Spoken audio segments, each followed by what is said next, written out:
Greetings viewers, if you click the video link, you already know what you're here for. So let's go ahead and get this completely stripped lower assembled. If there's a specific part you're looking for, feel free to check the timestamps down below and you can skip right to that. There are a few tools that you are gonna need and or things I would recommend before you get started. The very first one that I can think of that will save you a lot of time and headache is some sort of magnetic parts tray. If it's not magnetic, at least somewhere you can gather all your parts and they're not going to get all mixed up and go flying. So if you've got kids or cats running around or you're very clumsy, I would put this in an area that is not going to get knocked over and is going to keep all your stuff contained. And again, I recommend a magnetic one. You are going to need some sort of mallet or hammer whacking tool that has hopefully got some sort of non-marring finish. This one has a brass tip on one side and a rubber one on the other. We don't want to beat up some of the areas on here we're going to be hammering because we're going to get kind of close to the finish on there. You are going to need some sort of small punch. We've got an Allen wrench here that is going to be needed for your particular grip. So everybody's grip screw that comes with their grip that they're going to use is different. This particular one is a 5/32. So before you get started, I would find the screw that goes to this, figure out what size it is, and then have that ready to go. Also, you're going to need a roll pin here. I've got a 5/64 inch. It's a pretty small one. As you can see, I've already bent mine, so we got to be kind of gentle with them. So anyway, now that we've got that covered, I'm going to go ahead and dump all my parts in my bin and we're going to get started. All right, so the very first thing we're going to start with is installing the trigger. This can be kind of the most intimidating, and doing this first is going to make putting in some of the other components later a little bit easier. So you're going to need a couple parts for this. You're going to need your hammer, you're going to need your trigger, you're going to need the disconnect. There should also be 2 springs in your package here. This specific trigger assembly was removed for another firearm, so it already has the springs and all the pieces I need. But again, these are the springs that you should have in your kit. They go on a specific way, so we're going to attach those first, and then we're going to get this installed. So first thing we're going to do is we are going to grab our trigger. Make sure that you have a little spring that sits in here. It should just stick up over the top from the side. Make sure that didn't fall out or get lost somewhere. That should be nice and snug in there. The next thing we're going to need is the spring that looks like this. Now, we are going to have to open these 2 legs here and get them around these kind of drum pieces here. So it needs to orient just like this. We're going to get it close. We're going to lift one side over, get it on, and then the other side kind of sort of follows suit. Make sure it's nice and snug on there. Okay, so you want your spring sitting just like this.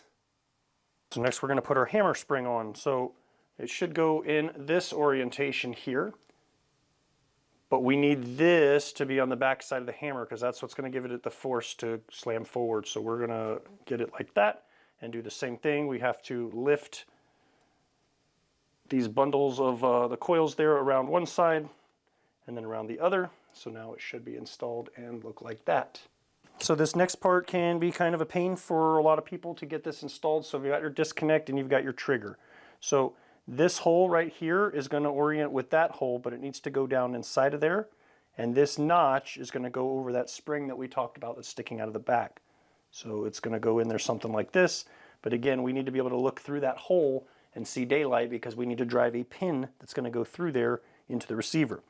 One thing that you can do to make your life a little easier if you have something, I have this kind of little cheater pin that happens to be the exact same size, but it's small enough that it fits in there without interfering with the installation. So if I pinch this down hard enough and look down in there, I can just push that in, and what that's going to do is that's going to hold that in place so I don't have to fight with this anymore. So if you have some sort of small pin or something you can use, that'll help you out greatly.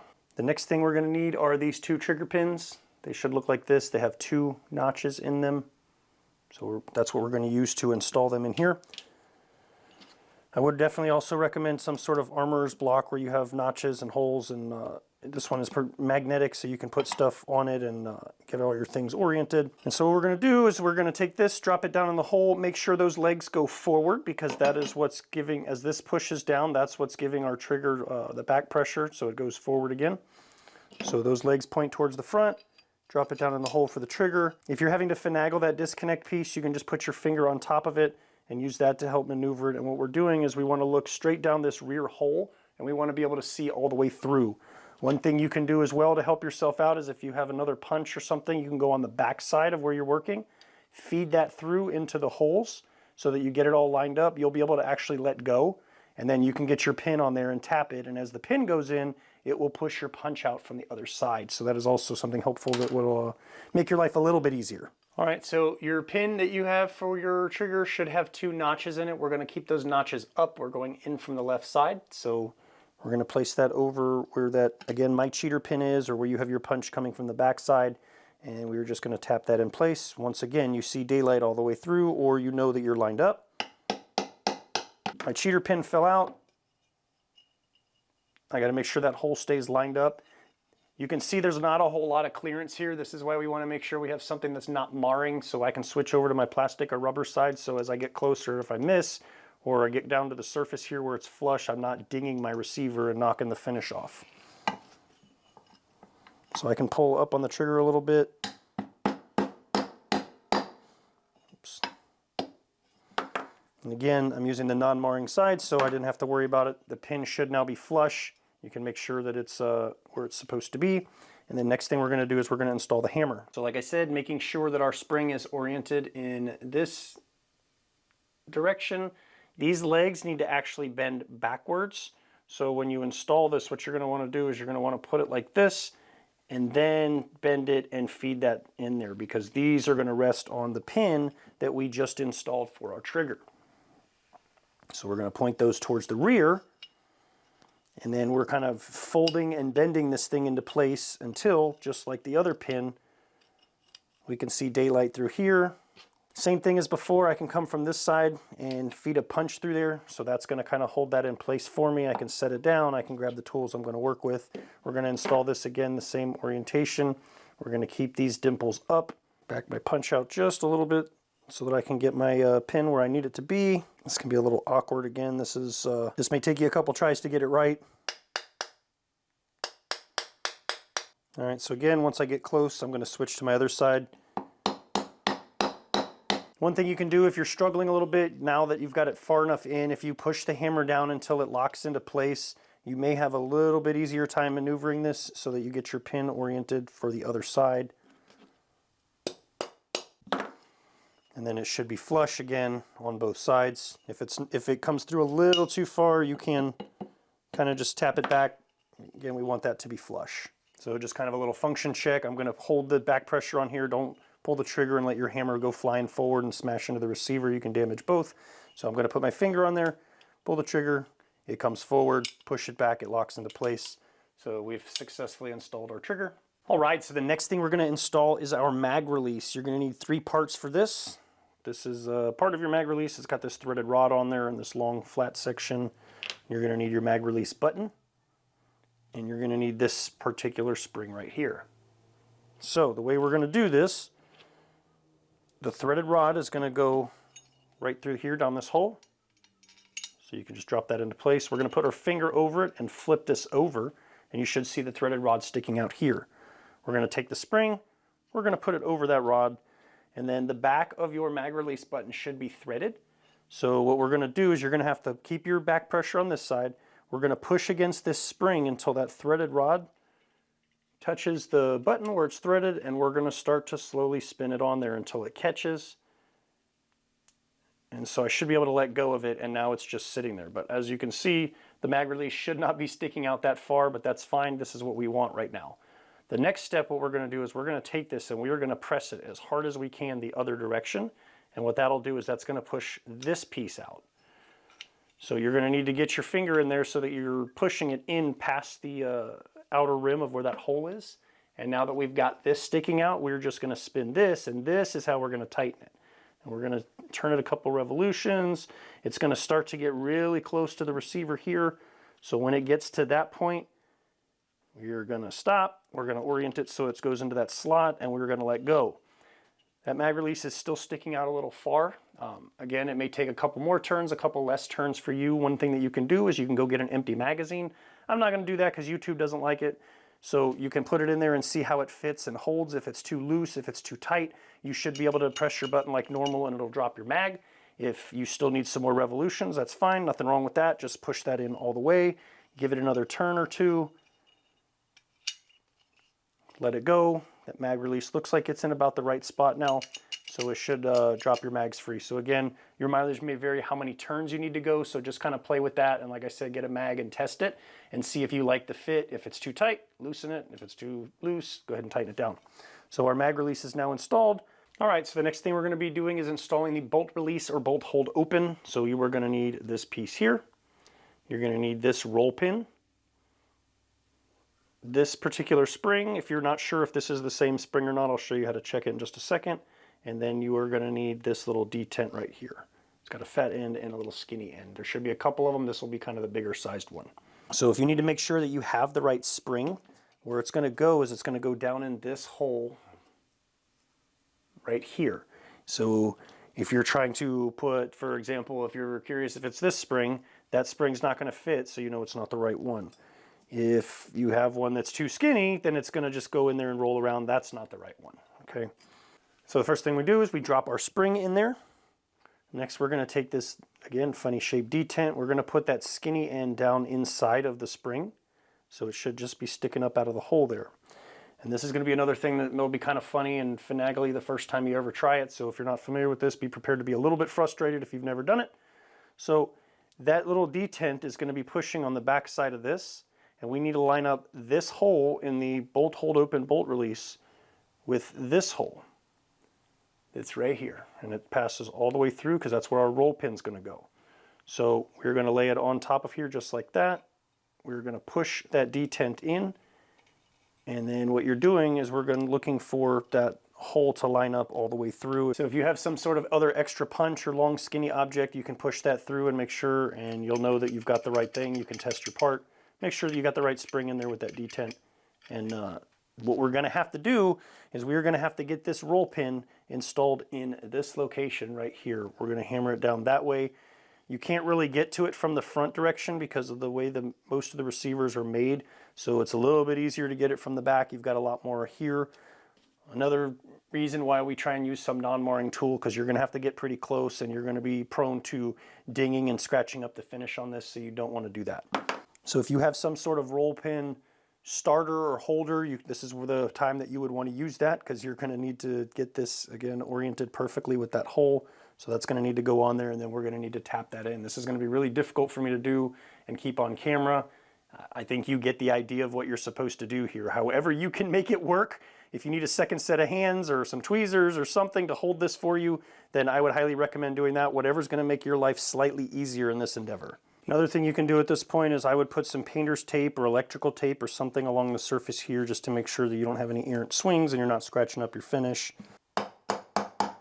All right, so once you get it about flush, I would back off and then go ahead and use your roll pin punch to get it pushed in all the rest of the way.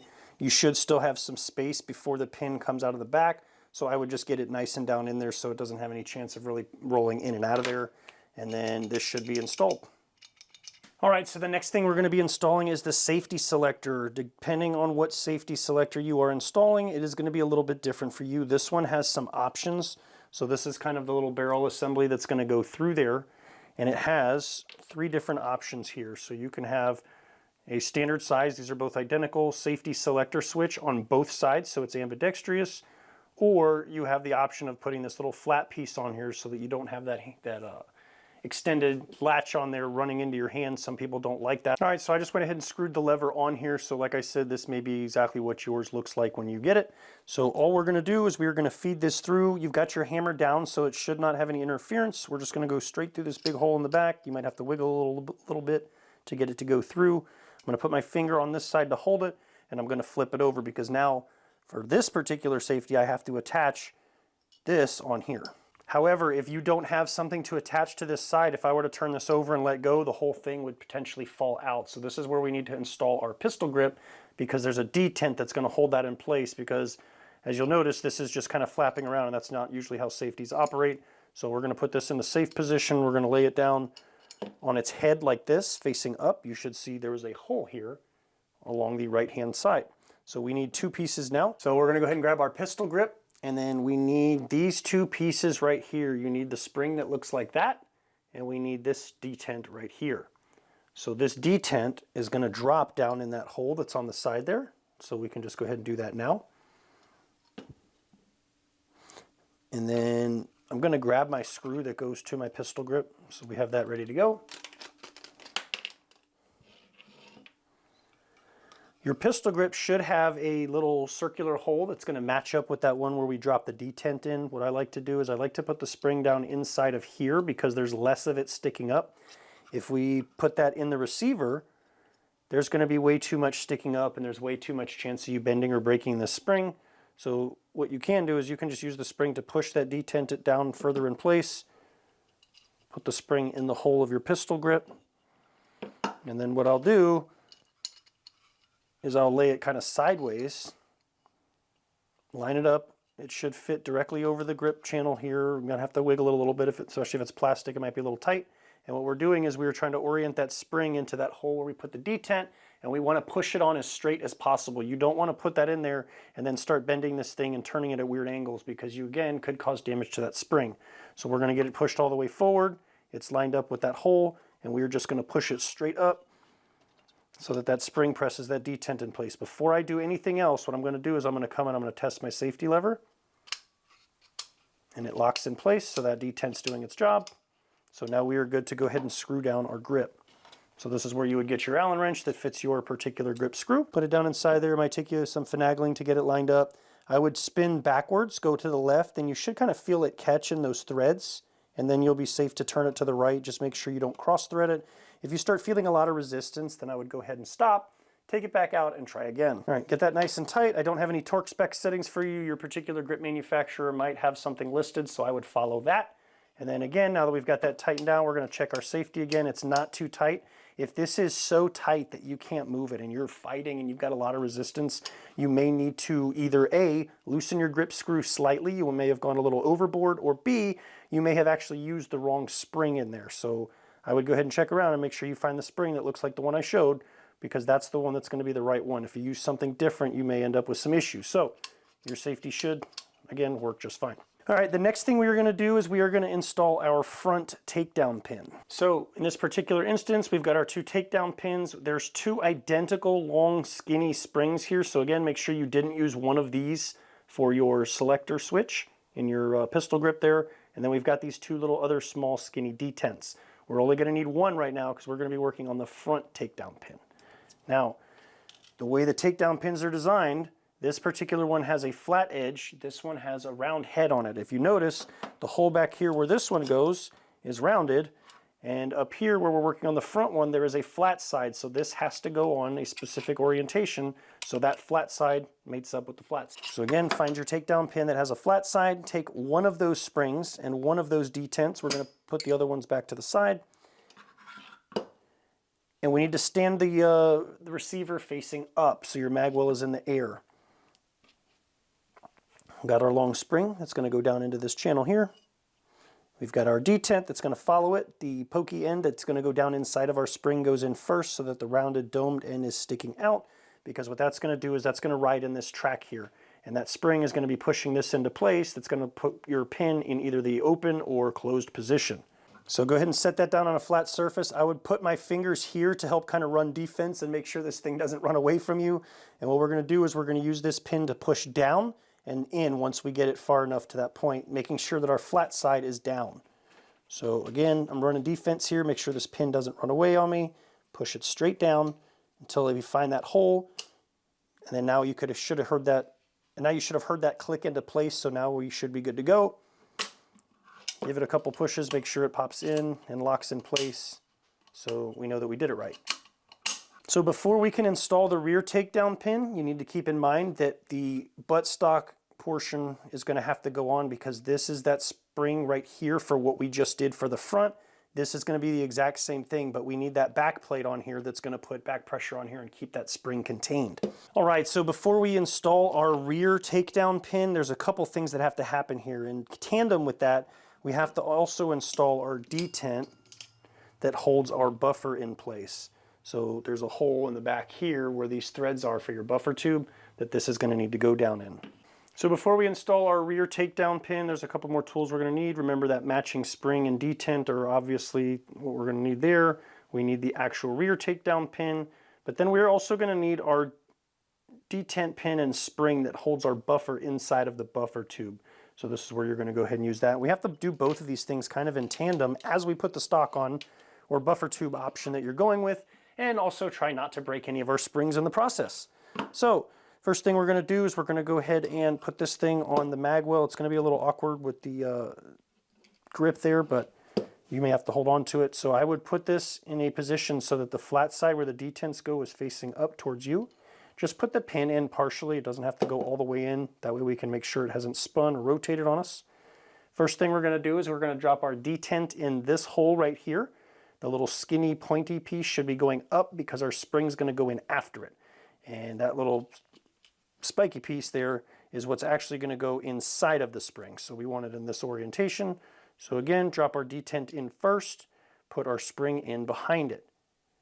You can kind of test this a little bit. If you put a little bit of back pressure without bending your spring, you can just make sure that your pin goes in and out, and you can feel that detent dropping into place so you know you're lined up. So I'm going to keep my finger kind of over this for right now.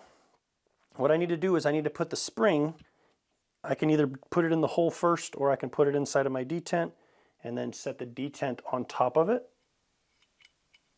But just know that it's going to be sticking up quite a ways until we get it pushed down and get that buffer tube over it. I'm kind of holding on to everything here, making sure we don't lose anything, make sure we don't break anything.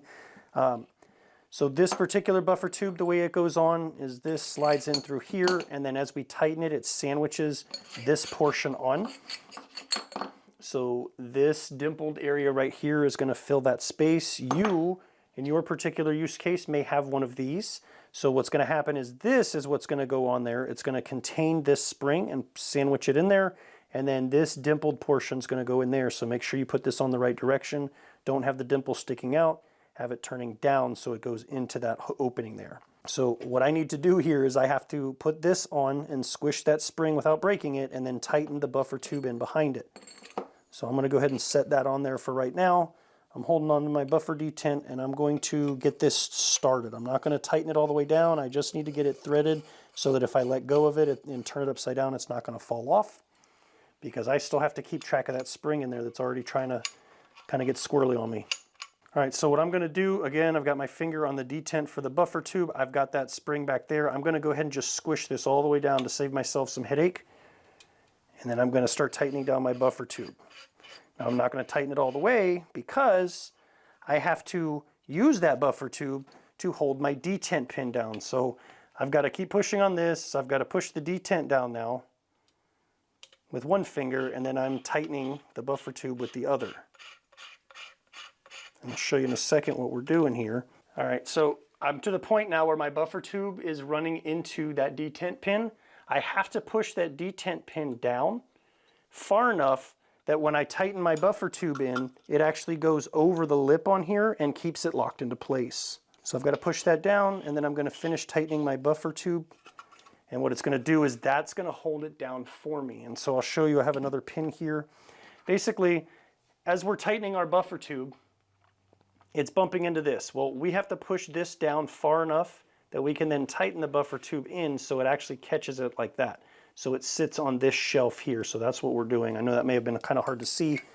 It's kind of difficult at this angle to make sure that it's visible for everybody and me while I'm trying to do it.